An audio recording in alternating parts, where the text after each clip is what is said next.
Today I'm going to be sharing my Amazon favorites for setting up a beauty studio on a budget. My niche is that I work in the bridal hair and makeup industry as well as makeup and beauty as a whole. I do other services such as lash lift and tint, brow lamination, etc. So that kind of gives you an idea of the kind of supplies I needed to get. I've been in my studio for about a year and a half at this point, so I've been getting really good use out of all the things that I ordered. Now, this isn't going to include the items that I purchase off Amazon for supplies, so things like makeup or lash lift and tint supplies to actually do the service. But this is going to be all about the things that I had to purchase to just make this studio come together and look presentable and professional. It's a misconception that you have to spend thousands and thousands of dollars to do this. So I'm going to show you what I got, what I love, what I'd probably get differently next time, and all that good stuff. But first, if you're new here, hi, my name is Simpson.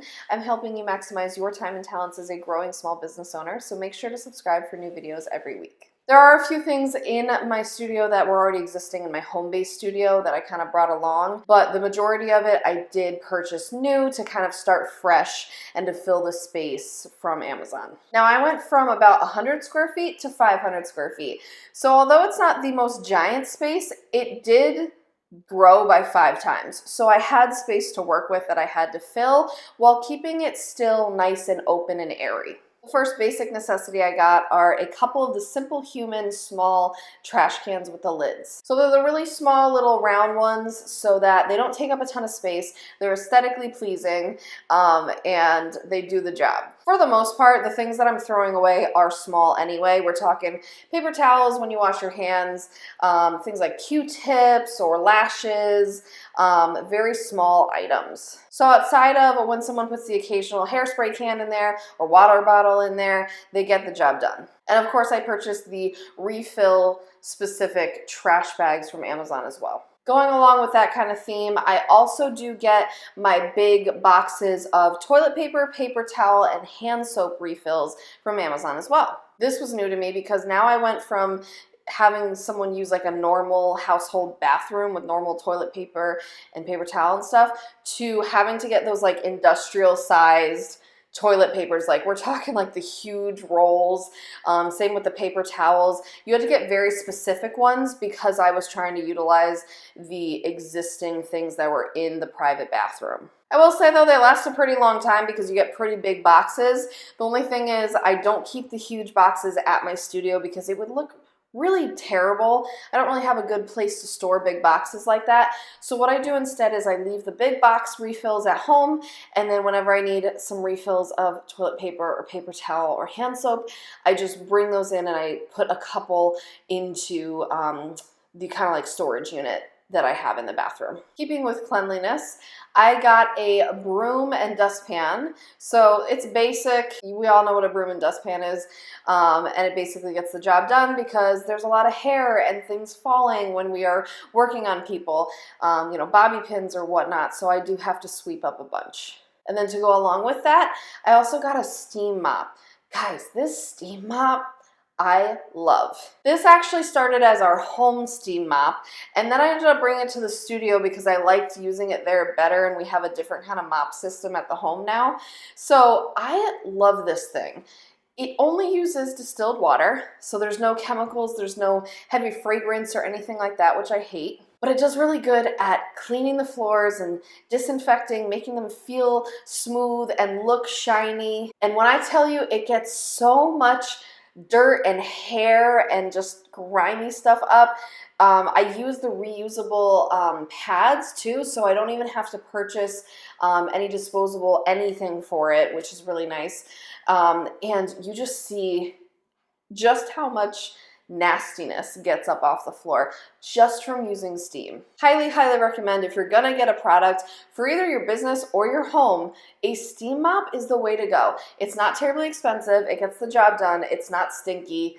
I'm just obsessed. So next I needed a desk to work at, and I always like the idea of getting an L desk because not only does it give me more space to spread out, but it also helps because I can have like one side where I'm working on my computer, and then the other side is kind of the checkout side, so it has my iPad with Square Up and all that good stuff. And this has really come in handy because instead of having your traditional, like when you go into salons, you know how they have the like heightened kind of desks or tables, I don't even know what you call those, stations where you go to the front to pay. This is just a regular desk. I like it because it feels more open, that I'm not like hidden from the rest of what's happening in the studio, and I can use it just like a regular desk when people are not there, and then when they are there, it works too. I also got my desk chair off Amazon. This is one of the things I might have done differently in hindsight. So I ended up getting this like memory foam. It's like a cuter kind of gray desk chair. Honestly, I got it to be more aesthetically pleasing than comfortable and functional, and that was my problem. Especially now being pregnant, it is not comfortable. It just doesn't have the support I'm looking for, like the back support in the like the desk chair that I have at home. It tends to kind of drop a lot, so even when you adjust it up a little bit, over time you're just like getting up and down, and it eventually just drops all the way down. And the memory foam is okay. It has lasted pretty well, I will say. It's not one of those memory foams that like you're gonna get the shape of your butt and then like you can't ever sit differently. But overall, it just doesn't feel as supportive or comfortable as I would like. So I think instead of getting the aesthetically pleasing chair, even though that's what people see, I would definitely go for something more functional, especially for long days. Now, something I do love is I got these purple dining room chairs. Okay, so it was a 2-pack of chairs, which is exactly the amount I was looking for. And basically these are a couple options that people can sit in. So if they bring, you know, their mom or their sister or whoever to their bridal trial, they have a comfortable place to sit. And I got purple because purple is one of my brand colors, so it goes really nice. But I love these because I've actually gotten several compliments on them and people who wanted the links because I didn't realize that you could get something like that from Amazon. And like I said, I guess they're technically dining room chairs, so you'd put them at like a dining room table for like an accent or something. But they work really well for what I needed them for. They're super comfortable and they've lasted really well.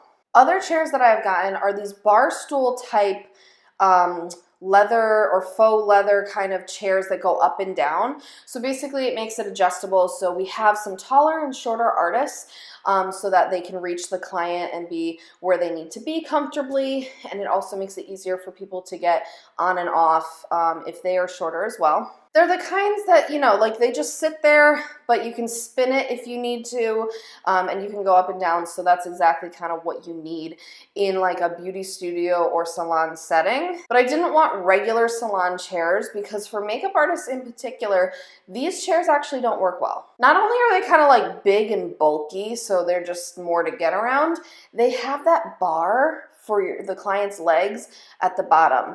This prevents me from getting close enough easily without tripping over things to the person's face to do the work. So I really like these bar stools because they let you get as close as you need to. They also don't have armrests, which I'm kind of 50-50 on. I feel like that would sometimes be really comfy, but it also allows so that it doesn't discriminate against people of different weights, so that anybody can kind of sit in these pretty comfortably and not have to worry about being too wide either. Next, I got a beautiful full-length mirror.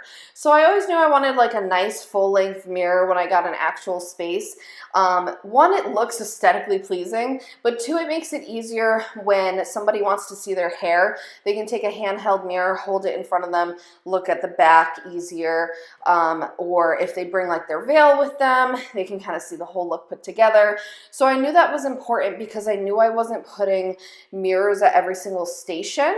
One, because it's not great if the client is staring at every single step of the process, and two, because I actually have the stations by natural light, so there's nowhere to really put mirrors on the walls in front of them. I will say I'm obsessed with how beautiful this mirror is. I'm really surprised by the quality of it coming from Amazon, and I actually want one in my home someday. I just have yet to get one. I also got my curtains and my shades from Amazon. So basically, I just wanted some like light curtains that don't really block the light, but just kind of went around the windows, gave it a little something. They're a gray color, which is also one of my brand colors, so it kind of ties everything in. And it helps every now and then, like if the sun is just positioned weird. But they're pretty see-through, so again, they're not like light blocking curtains or anything. They give you a little extra accent. Then the shades, I actually had a friend of mine tell me about these. So I'm trying to be as smart as possible with this studio space. I am fully aware I'm renting it and that someday I may not be renting it. So I want to leave it in as good condition for as long as possible. So I'm not putting holes in the walls. I'm not drilling or doing anything crazy. And so with the shades, these are the kind that go up and down like an accordion, but they stick on the top. So it's just like a sticker on the top. Instead of drilling it in, you cut it to size, which I will say the cutting to size was very difficult, even with an extremely sharp knife. So that took like 2 people and a lot of elbow grease and possibly almost breaking a knife. So just kind of be aware of that. I stuck those bad boys up once. They have not come down for like over a year. They just stay there. I adjust them every now and then. I usually leave them alone, but I'm pretty impressed, and they definitely help with blocking the sun every now and then when we need to. On the note of also not drilling holes in walls, I do get command strips and command hooks from Amazon. Sometimes from Target if I just happen to be there too. But Amazon also has a plethora of sizes, and they're great. They work, they do their job, they don't mess up the walls, and I can hang up my canvases and my photos and make the studio look all pretty. So I also got this sidewalk letterboard, which basically is outside the studio on the side of the road. It's double-sided, and it's one of those that you put like the different letters on to promote your sale or promote your business somehow to kind of get people in. Now this has actually brought me some customers, which is really exciting. However, I have a love-hate with this thing. So it works, it looks fine, but setting up the letters, changing them out is a pain in the butt. I don't do it often. My landlord, who actually has a unit there for her business as well, she's always changing the message, and I'm like, more power to you. Because for me, the letters get so dry and brittle, maybe from like the weather and sitting out, they break and crack so easily. And you have to bend them a bit to get into place. I'm just sitting here now with like a bunch of cracked or broken letters, and at this point it's like, do I really want to purchase more or do I just want to stop trying? So I don't love the letterboard thing. It's hit or miss for me. Like, it's brought me in some business, not a ton, so I may or may not continue it, but there you go. I also got a simple metal coat rack. So I was kind of particular on what I wanted to get in terms of a coat rack, because I didn't want something massive, but I wanted something that had enough on it so that when we're having multiple trials at once and it's cold weather out, they can put their coat up, their purse up, whatever. It's just like a freestanding coat rack. It doesn't go on a wall, and it has like 2 layers of where you can put things. So it's worked really well. My only qualm with it is it's not the sturdiest. It kind of goes sideways a little bit, like it's a little crooked. It always looks that way, and then when you put coats on, if you put it on like the more crooked end, it bends more, so it's not the cutest, like it's not the best quality. It was the one I had to get for specifically what I was looking for and in the color I was looking for, so I just kind of went with it. It's minor to me, it's a coat rack, it does its job, but it's not my favorite. So then I got a little side table, which is actually the same exact side table I have in this office right now at home. I really like it because it just kind of is aesthetically pleasing. It's lightweight and easy to move, and you can put things on it. It's a nice surface that I needed. So in addition, I got a magazine rack, or a magazine holder that I put on it, and so it's really cute.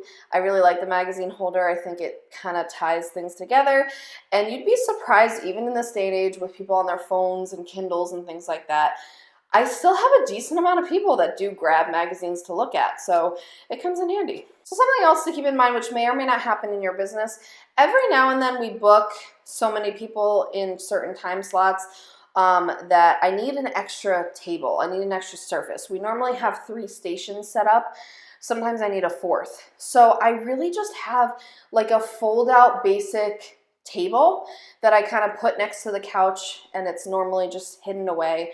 But every now and then I'll take it out and I'll put it against the wall, and it makes it so that we can work with that 4th client at a time. Now, you're probably aware that a lot of people use those aesthetically pleasing letter boards for all sorts of stuff. For baby announcements, we did that too. Or for like the setup with like the flat lays on Etsy. And things like that. So I got an aesthetically pleasing letterboard. It has a gray side and a black side, and it just always sits on the desk, says welcome, and I think it brings it all together. And it's cute that you can customize it. So if you want to put your clients' names that are coming in that day, you can always change it, and you don't have to worry about like buying chalk or wasting disposable products. I also get my power strips from Amazon. So these are the kind that have like the multiple different outlets in one. These come in handy when we have multiple hair tools or airbrush machines or anything that has to be plugged in at the same time. I also keep one behind my desk because I'll be having my iPad plugged in, my computer, the microwave, the mini fridge, all the kind of stuff at once. So as basic as it is a necessity. I also got the JBL Flip speaker off Amazon. So it's one of those like little speakers, handheld, portable, that you can bring to the beach or something. But it sits on my desk, and this is how we play music. It's the perfect size because, again, for a 1-room, 500 square foot space where you kind of want to set the ambiance of whatever service you're doing, but you also don't want to blast music, it works really well. The only thing I don't love is that you do have to keep it charged, whereas if you use like a Google Home or an Apple HomePod, I think they're called, those usually stay plugged in at all times. I've also gotten my square chip readers off of Amazon. They're just the basic little square readers that you can tap your phone for Apple Pay or Google Pay. You can tap the card if it's eligible, or you can insert the card as well. And obviously that's for checking people out. And then last but not least, I actually got a backpack specifically for now going into a studio space. So I love this because it fits my laptop, my iPad, the chargers, papers, anything I need to bring from the house to the studio or vice versa. I'm always bringing this with me. So basically it can go on your shoulder, it can go on your back, or you can carry it handheld. It's really convenient, and it just kind of helps me remember to bring everything so that I can function when I'm at the studio, whether I'm doing admin work, client work, or both. So that was a lot, but I wanted to make sure I got through all of the items that I truly needed to set up and make the studio aesthetically pleasing and functional. Again, this did not cost me a ton. It did cost because you're getting it all at once. And so, things like, especially like the desk, the chairs, the bigger items are easily a couple $100s each. So all that kind of stuff does add up. But I wanted to share this with you so that you don't feel like you have to spend like $10,000 just to set up a tiny space. And remember, you can also chip away at it. You can get the things that are absolutely necessity to set up and run. And then if you want to get like the decor and like the fun stuff a little bit later so that it's easier on your wallet, do that. I also went ahead and got faux plants. So I don't have the biggest green thumb, and I'm not afraid to admit it, but I do love the look of like the string of pearls and other things that I have no idea the name of, but they're just really cute plants. So I ended up getting faux plants from Amazon, so you don't have to keep up with them. You don't have to water them, but they give that aesthetically pleasing look. Now, if you run a product-based business or an online business, make sure to check out this next video of my Amazon favorites for product-based businesses. These are going to really help you up-level that kind of business.